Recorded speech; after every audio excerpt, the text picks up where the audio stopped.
The story of the Sukhoi Design Bureau's fighter aircraft is, in many ways, the story of Soviet and Russian military aviation itself, from the rudimentary swept-wing jets of the Cold War's early years to the sophisticated stealth-capable platforms of the 21st century.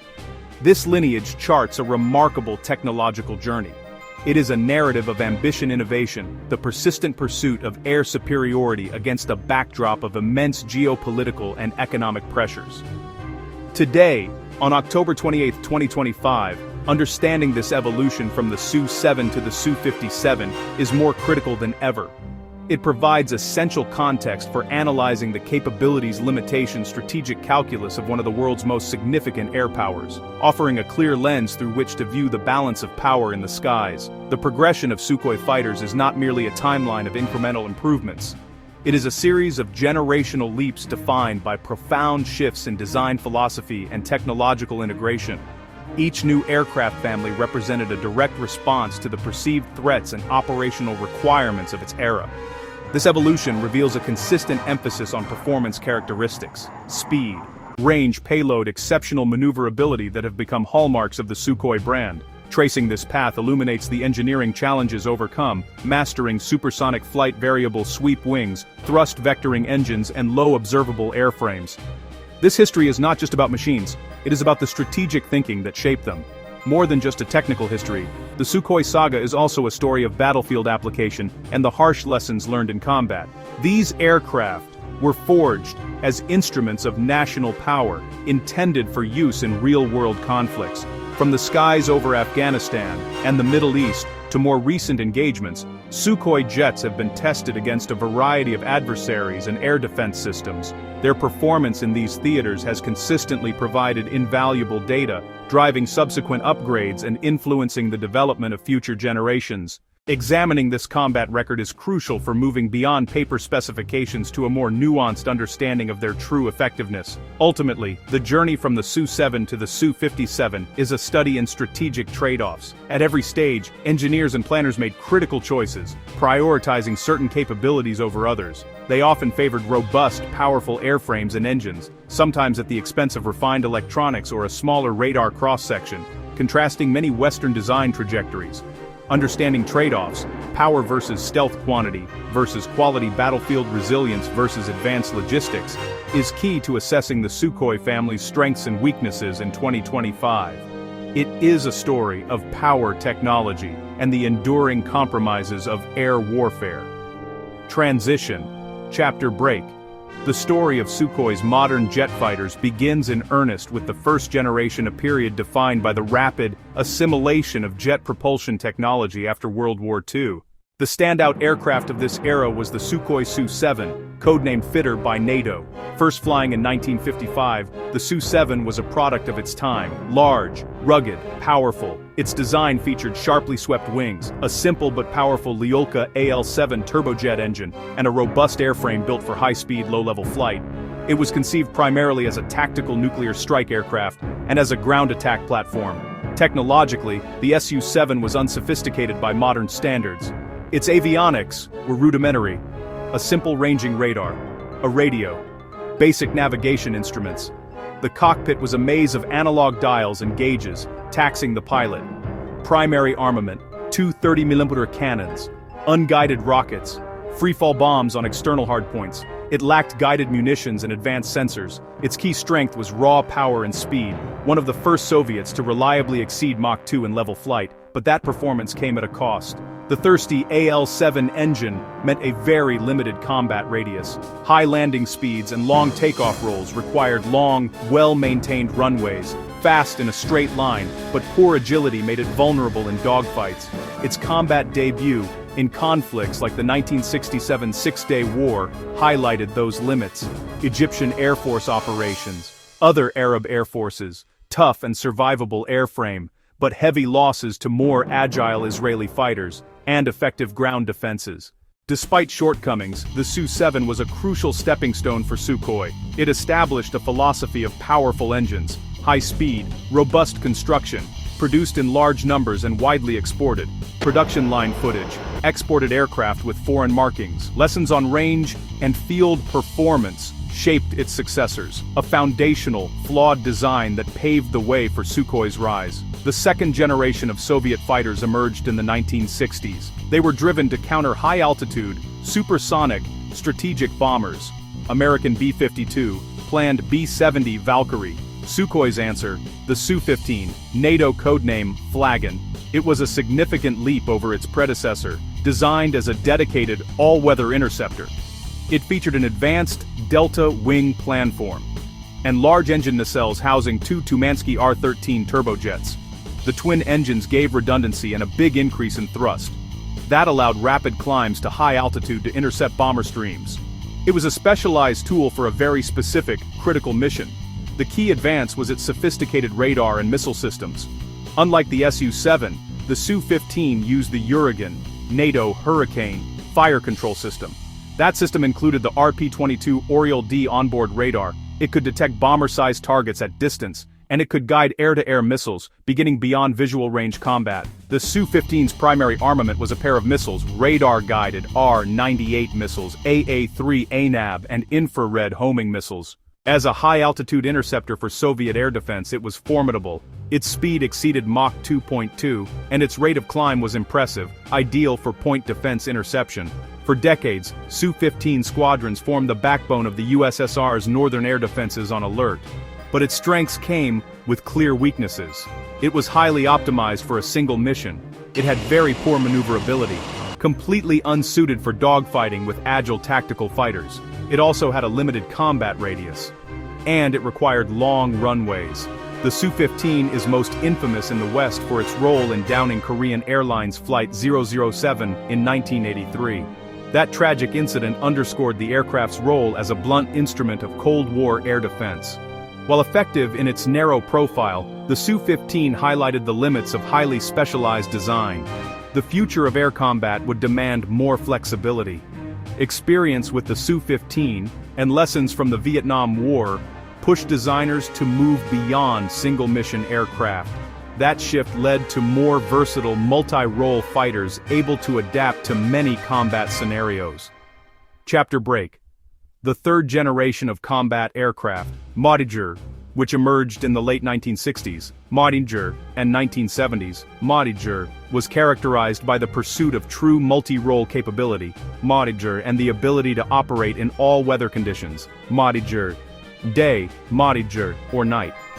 Sukhoi's premier entry into this generation was the Su-24, known by its NATO reporting name Fencer. This aircraft was a radical departure from Sukhoi's previous designs. It was a dedicated, deep-penetration strike aircraft and tactical bomber, analogous to the American F-111 Aardvark. Its most defining feature was its variable sweep wings, which could be pivoted in flight. This allowed the wings to be spread wide for short takeoffs, and efficient low-speed flight or swept back for high-speed docks, low-level penetration of enemy airspace. The technological sophistication of the Su-24 was a quantum leap for the Soviet aviation industry. It was the first Soviet aircraft to feature an integrated digital navigation and attack system, codenamed Puma. This system combined inputs from a terrain-following radar, CHUX, a targeting radar, CHUX, and a Doppler navigation system to allow the aircraft to fly automatically at very low altitudes, CHUX under 200 meters, CHUX and high speeds, CHUX hugging the terrain to avoid enemy radar detection.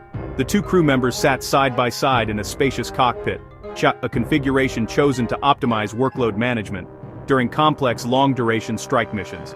This arrangement allowed one crew member to focus on flying, while the other managed navigation, automated targeting, and weapon systems. The Su-24's combat role was clear: to deliver a heavy payload of guided munitions and unguided munitions deep behind enemy lines. Mine Dime, Stakenchu, ONS targeting high-value assets like airfields, Mine command posts, ONDAM and logistical hubs. With a maximum weapons load of 8,000 kilograms, it could carry a wide array of weapons, including laser-guided bombs, anti-radiation missiles, and tactical nuclear weapons. The Su-24 saw extensive combat service, most notably during the Soviet-Afghan War, where it was used for precision strikes in mountainous terrain. It was also heavily used in the Chechen Wars and more recently in the Syrian conflict and the war in Ukraine, where it has served as a workhorse strike platform for both Russian and Ukrainian forces. However, the Fencer's advanced capabilities came with significant drawbacks. It was an immensely complex and maintenance-intensive aircraft, earning it a reputation for being difficult to keep airworthy among ground crews. Its advanced avionics, while powerful, were often unreliable in early models, and required specialized technicians. Furthermore, despite its speed, its large size and lack of maneuverability made it vulnerable if intercepted by enemy fighters, Chakugwao, or engaged by modern air defense systems. The high attrition rates of Su-24s in the Ukraine conflict have starkly illustrated its vulnerability. In a high-intensity combat environment, saturated with advanced man-portable Sukhoi and Sukhoi vehicle-mounted air defenses, marking the twilight of its operational career. The arrival of the fourth generation on browser Spapowand on in the late 1970s and 1980s, Alman heralded a new age of air combat. The impetus for this generation in the Soviet Union was the appearance of a new breed of highly capable American fighters, specifically the F-14 Tomcat, the F-15 Eagle. In response, the Sukhoi Design Bureau was tasked with creating an air superiority fighter that could not only match but exceed the performance of its Western rivals. The result was the Sukhoi Su-27 Flanker, an aircraft that would become one of the most iconic and influential fighter designs of the late 20th century. The Su-27 was built around a revolutionary aerodynamic concept known as integral aerodynamic configuration, where the fuselage and wings blend together to create one continuous lifting body. This design, combined with powerful and reliable Saturn AL-31F engines, gave the Su-27 an extraordinary combination of speed range and, most famously, agility. The aircraft was intentionally designed with a degree of longitudinal instability, managed by a fly-by-wire flight control system. This meant the aircraft was inherently unstable and constantly being corrected by a computer, allowing it to perform maneuvers that were physically impossible for conventionally stable aircraft. This super maneuverability was demonstrated to a stunned global audience at the 1989 Paris Air Show, where test pilot Viktor Pugachev performed the now famous Pugachev's Cobra, a maneuver where the aircraft briefly reaches a 90-degree angle of attack, showcasing its incredible flight control authority. Well, the Su-27 was equipped with a large, powerful pulse Doppler radar and an innovative infrared search and track IRST system paired with a helmet-mounted sight. This allowed the pilot to target enemy aircraft simply by looking at them. Its standard armament included a 30mm cannon and up to 10 air-to-air missiles, including the long-range R-27 AA-10 Alamo and the highly agile short-range R-73 AA-11 Archer. Its immense internal fuel capacity gave it an exceptionally long range without the need for external fuel tanks, allowing it to patrol vast areas and escort long-range bombers. Its primary strength was its dominance in the air superiority role. It was a purebred dogfighter and interceptor. The Su-27 airframe proved to be so successful and adaptable that it became the foundation for an entire family of aircraft. Its primary weakness, in early models, was its avionics and weapon systems, which lagged behind their Western counterparts in processing power and look-down, shoot-down capability. The initial design was also strictly an air-to-air fighter, with no inherent ground attack capability. However, the robustness and potential of the basic design were undeniable. This led to the development of numerous variants including the Su-30, the Su-33, and the Su-34, ensuring the flanker family would remain a dominant feature of global air forces for decades to come. Chapter Break. As the 21st century dawned, the fundamental Su-27 airframe was pushed to its absolute limits, culminating in the Su-35S Flanker E, often referred to as a 4++ generation fighter. This aircraft represents the pinnacle of conventional, non-stealth fighter design. It retains the iconic flanker silhouette, but is deeply modernized, bridging the gap between fourth and fifth generations. The most significant upgrade is the propulsion system. Powered by a pair of Saturn AL-41F1S engines, with three-dimensional thrust vectoring nozzles, the nozzles can be independently directed, enabling extreme control. The technological heart is the advanced sensor suite. It replaces the Su-27's mechanical scan radar with the N035 Urbis E, not a full AESA but with massive detection range. and the ability to track many contacts simultaneously, complemented by the OLS-35 IRST, and a comprehensive electronic warfare suite. Cockpit is redesigned as a glass configuration, with large multi-function displays showing fused sensor data. A true multi-role platform, excels at air superiority, and conducts high-precision strikes against ground and naval targets, carries up to 8,000 kilograms of weapons on 12 hardpoints, including R-37M long-range air-to-air missiles and a full spectrum of air-to-surface guided munitions. Versatile and highly valuable, able to perform almost any tactical mission. Russia's entry into the exclusive club is the Sukhoi Su-57, designated felon by NATO. This aircraft represents Russia's attempt to synthesize speed super maneuverability. It also aims to bring fifth-generation traits, low observability, advanced sensor fusion networked combat capabilities. The Su-57's design incorporates blended wing-body shaping internal weapons bays radar-absorbent materials. These measures reduce its radar cross-section, especially from the front, compared to its flanker predecessors. But this is a different approach to stealth than American designs, balancing signature reduction with top aerodynamic performance. The Su-57's technological ambition shows in its planned sensor suite.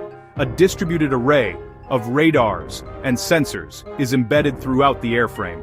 Primary forward ASA radar in the nose, smaller ASA arrays in the wing, leading edges additional arrays elsewhere intended to give a 360-degree battle space view. Data from these radars plus an advanced IRST and a comprehensive electronic warfare system are fused by a central computer into a single tactical picture. That fusion gives the pilot faster, better decisions in combat. As of 2025, development faces real challenges. Production is slow and service numbers are small. A key hurdle is the intended engine, Izdelia 30. The new engine promises greater thrust, better fuel efficiency, and reduced exhaust signature. But most aircraft still fly with interim AL-41F1 engines, so the fleet hasn't reached full performance or signature goals. Software and avionics integration remain a work in progress. Strengths: a blend of stealth and Sukhoi thrust vectoring agility, potent in beyond visual range combat and within visual range dogfights. Internal bays imply the ability to carry large long-range air-to-air missiles and large long-range air-to-surface missiles. Weaknesses: doubts about true all-aspect stealth versus Western designs, slow production and engine delays, sanctions limiting high-end microelectronics, all cast doubt on fielding a large capable fleet. Combat history is limited to short, controlled deployments, leaving real-world effectiveness unproven. The evolution of Sukhoi fighters reveals a distinct design philosophy that often stands in contrast to its Western, particularly American counterparts. This difference isn't about better or worse, it's a reflection of strategic priorities, economic realities, technological strengths. Russian design choices prioritize raw kinematic performance speed, operational ceiling range, close-in maneuverability. Su-27 super maneuverability, Su-35S thrust vectoring engines, an enduring belief in winning, turning dogfights and gaining aerodynamic advantage born from analysis of air combat Vietnam Middle East.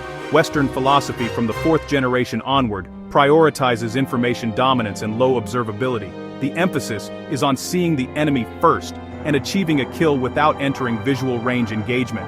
This led to massive investment in stealth technology, as seen in the F-22 and the F-35. It also drove development of highly advanced ESA radars, data links, and networked sensor grids.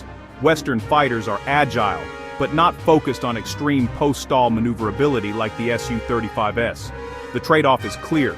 The West bets on stealth and sensor fusion to end fights early, while Russia engineers aircraft to dominate close-in engagements. These philosophies also shape ruggedness and maintenance. Sukhoi designs are robust and can operate from less-than-perfect airfields, a legacy of Soviet doctrine that expected large-scale conflict where pristine bases would be early targets. This yields heavier, stronger landing gear and more powerful airframes. But ruggedness can be a double-edged sword. Airframes may be tough, yet advanced engines and complex systems demand high logistical support and specialized maintenance. Think aircraft, like the Su-35S and the Su-57. That demand can severely strain an Air Force's resources during sustained, high-intensity operations. Ultimately, these trade-offs reflect a divergence in risk calculation. The Western approach, centered on stealth, accepts immense upfront R&D and higher per-unit costs to reduce combat risk to the pilot and aircraft. The Russian approach accepts higher aircraft vulnerability and less emphasis on stealth in exchange for lower production costs versus Western stealth jets and for superior kinematic performance. The Su-57 tries to bridge the gap, but it still leans toward aerodynamics and power, accepting compromises in all aspects stealth that a design like the F-22 did not. Which philosophy proves superior depends on the combat scenario and evolving air defense technology. The journey from the brute force of the Su-7 to the sophisticated ambition of the Su-57 charts a clear and compelling narrative of Russian air power. By 2025, the Sukhoi family stands as a formidable force, defined by a consistent set of core strengths. High-speed long-range heavy weapons loads world-class agility. The Su-35S, the ultimate expression of the fourth generation, remains one of the most capable non-stealth fighters in the world, a potent threat in any air combat arena. The Su-57, while still maturing, shows Russia pushing the cutting edge, blending traditional strengths with stealth sensor fusion. However, the legacy includes persistent weaknesses. Avionics software microelectronics. That shows up as less refined radar systems, clunky user interfaces, limited data processing. Key vulnerability for the fleet: Su-27, Su-30, Su-34, Su-35 family is the lack of meaningful stealth, making them vulnerable to networked air defenses and fifth-generation opponents. Logistical demands, maintenance demands. Looking beyond 2025, Sukhoi will likely follow a dual track. Path 1, incremental upgrades to the flanker fleet, improved engines, advanced radar retrofits on older airframes, integration of long-range and hypersonic weapons. This leverages the proven Su-27 platform to maintain a large force. Path 2, maturation of the Su-57 program. Overcome production bottlenecks, finish the intended engines, complete the sensor suite. The outcome will be shaped by technological ambition and economic reality. Budget constraints, sanctions, and conflict costs will slow development. The real test is survivability in a contested, tech-saturated battle space, not airshow performance. Stealth stopper jaws and dopper dur jawed on a non-oberdopper jaws and jocker jopper dopper jawn. Advanced electronic warfare. Sukhoi has built world-class fighters. Its future depends on adapting them for a transparent, data-driven battlefield of tomorrow. Final visual concept art of a future, possibly unmanned, Sukhoi fighter pointing the way forward.